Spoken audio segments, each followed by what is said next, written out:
This is part 2, how to cut the cake. You see the cake is ready. I'm cutting it for them. It's soft. We left it outside for 3 hours and then we put it in the fridge. See? The matzah cake is ready. I put walnuts and kiwi. That's why it looks so beautiful. See? Look.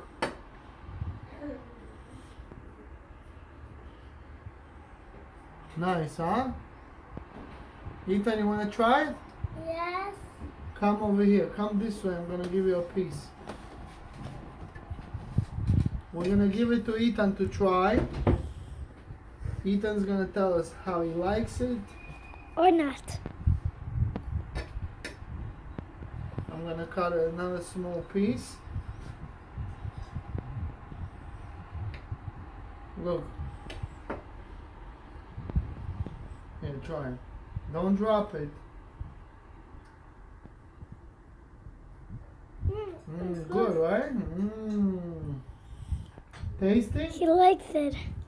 It has walnut, kiwi, and everything we did yesterday. Yep. It doesn't have walnuts.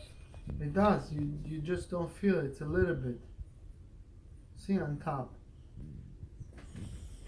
Don't drop it either.